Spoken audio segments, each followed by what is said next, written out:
Hi, good afternoon, everybody. My name's Shelley Carolan, and I'm one of the pediatricians at Crystal Run in the Haverstraw location. I am so excited to share one of my most favorite Dr. Seuss books, The Lorax, with you this afternoon. And it's very difficult to pick your favorite Dr. Seuss books because they're all so wonderful. It's almost like picking a favorite child.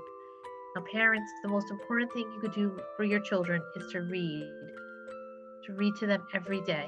I am very proud that our Haverstraw location is a reach out and read practice where we give books at every well visit from 6 months to 5 years. So without further ado, here is the Lorax with a very important environmental message for all of us from Dr. Seuss himself. At the far end of town where the grickle grass grows and the wind smells slow and sour when it blows, and no birds ever sing excepting old crows, is a street of the lifted Lorax. And deep in the grickle grass, some people say, if you look deep enough, you can still see today where the Lorax once stood, just as long as it could before somebody lifted the Lorax away. What was the Lorax, and why was it there? And why was it lifted and taken somewhere? From the far end of town where the grickle grass grows, the old Onceler still lives here. Ask him, he knows. You won't see the Onceler. Don't knock at his door. He stays in his lurkum on top of his store. He lurks in his lurkum cold under the roof, where he makes his own clothes out of muffered moof. And on special dank midnights in August, he peeks out of the shutters, and sometimes he speaks and tells how the Lorax was lifted away. He'll tell you, perhaps, if you're willing to pay. On the end of a rope, he lets down a tin pail, and you have to toss in 15 cents and a nail, and the shell of a great-great-great-grandfather's snail. Then he pulls up the pail and makes a most careful count to see if you paid him the proper amount. And he hides what you paid him away in his stove, his secret strange hole, in his grovelless glove. Then he grunts, I will call you by whisper my phone, for the secrets I tell are for your ears alone.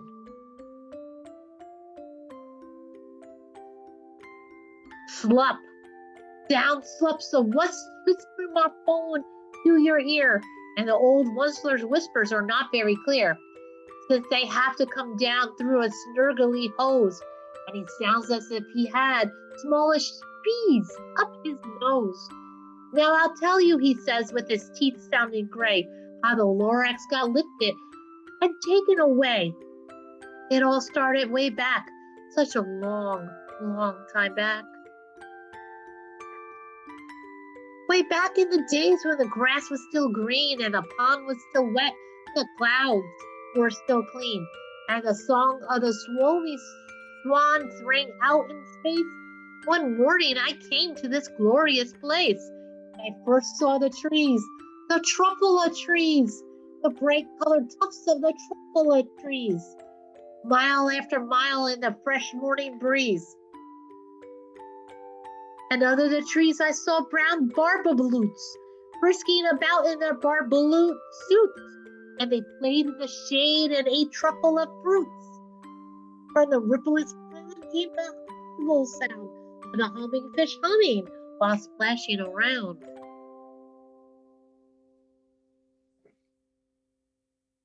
But those trees, those truffula trees, all my life I've been searching for trees such as these. The tip of their cups was much softer than silk, and they had the sweet smell of fresh butterfly milk. I felt a great leaping of joy in my heart. I know just what I'd do. I unloaded my cart. In no time at all, I had built a small shop. Then I chopped down a truffula tree with one chop. And with great skillful skill and with great speedy speed, I took the soft top and I knitted a need. The instant I finished, I heard a gazump, I looked. I saw something pop out of the stump of the tree I chopped down. It was sort of a man. Describe him. That's hard. I don't know if I can. He was shortish and oldish and brownish and bossy. He spoke with a voice that was sharpish and bossy.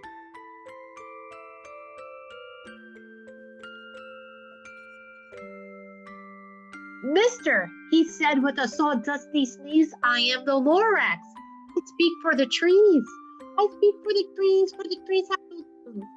I'm asking you, sir, at the top of my lungs.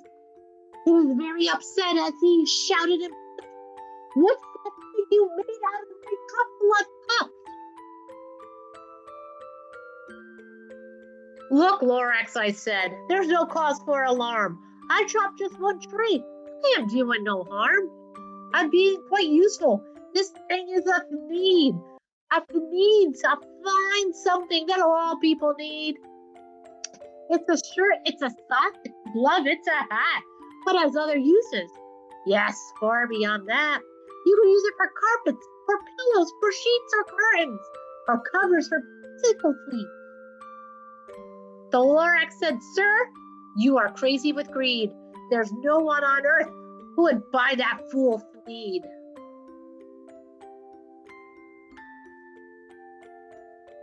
But the very next minute, I proved he was wrong. For just at that minute, a chap came along, and he thought that the need I had made it was great. He happily bought it for $3.98. I laughed at the Lorax, you forced to die. You never can tell what some people will buy.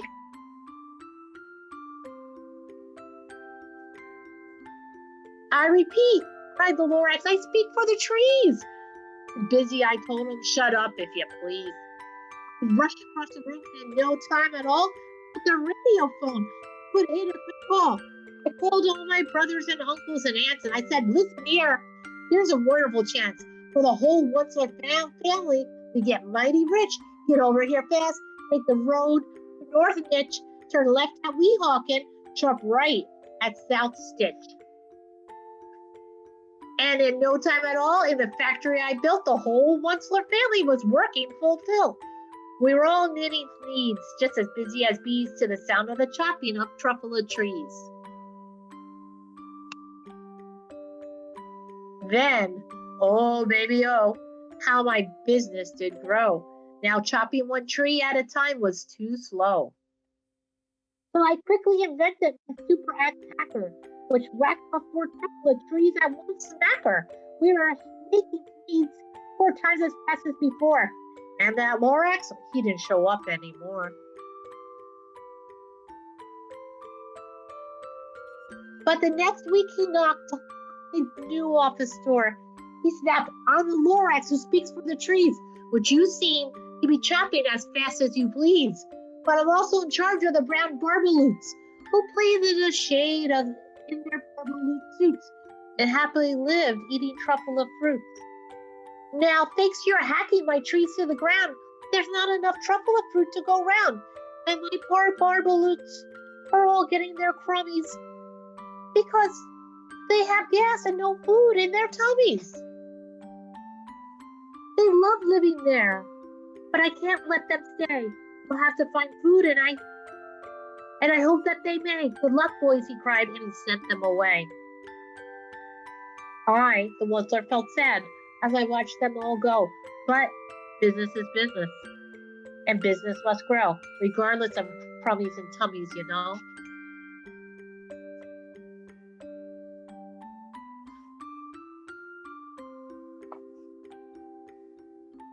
I meant no harm, I most truly did not, but I had to grow bigger, so bigger I got. I biggered my factory, I biggered my roads, I biggered my wagons, I biggered the loads. Other needs I shipped out. I was shipping them forth to the south, to the east, to the west, to the north. I went right on biggering, selling more needs. I biggered my money, which everyone needs.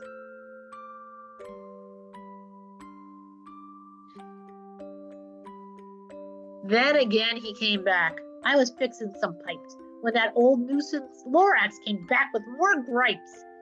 I am the Lorax, he coughed and he whiffed. He sneezed and he snuffled, he snarled, he sniffed. Wunsler, he cried with a querulous croak. Wunsler, you're making such smogulous smoke. Why, Swirly Swans, why they can't sing a note? No one can sing who has smog in their throat. And so, said the Lorax, please pardon my cough. They cannot live here, so I'm sending them off. Where will they go? I don't hopefully know. They may have to fly for a month or a year to escape from the smog. You smogged up around here. What's more, snapped the Lorax as dander was up, let me say a few words about gluppity glup. Your machinery chugs on day and night without stop, making gluppity glup. Also sloppity slop. And what you do with this leftover goo, I'll show you, you dirty old Wunsler man, you.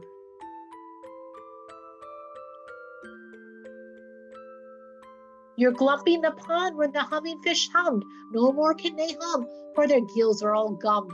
So I'm sending them off. Oh, their future is jury.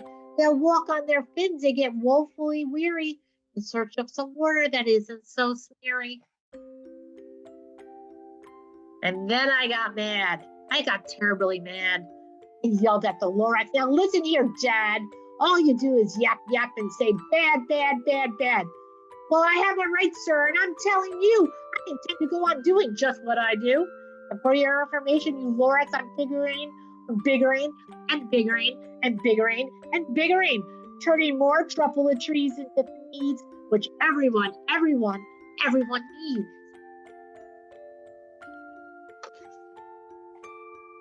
And at that very moment, we heard a loud whack. From outside in the fields came a sickening smack of an axe on a tree. Then we heard the tree fall, the very last truffle tree of them all.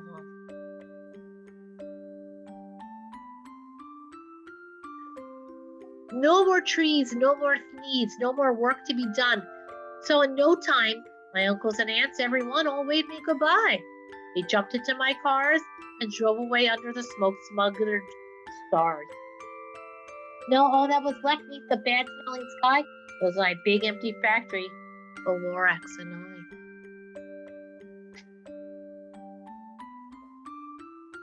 The Lorax said nothing, just gave me a glance, just gave me a very sad backward glance, as he lifted himself by the seat of his pants. I'll never forget the grim look on his face when he hoisted himself and took leave of this place, through a hole in the smog without leaving a trace.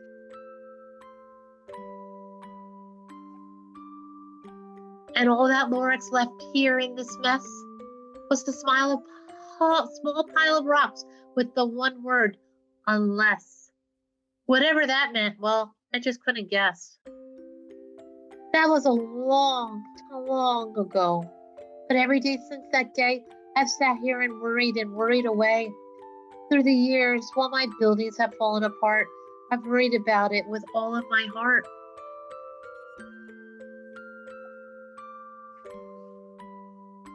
But now, says the Wunsler, now that you're here, the word of the Lorax seems perfectly clear. Unless someone like you cares a whole awful lot, nothing is going to get better. Not. So catch, calls the Wunsler. He lets something fall. It's a truffle seed. It's the last one of all. You're in charge of the last of the truffle seeds, and truffle trees are what everyone needs. Plant the new truffle, treat it with care, give it clean water, and feed it fresh air. Grow a forest, protect it from axes that hack. Then the Lorax and all of his friends may come back. The end. What an important message from Dr. Seuss for all of us. Because unless someone cares a whole lot, nothing's going to get better. It's not. And it really sometimes only takes one person to make that change. So thank you so much for joining me this afternoon and allowing me to share the Lorax with you. Have a great day.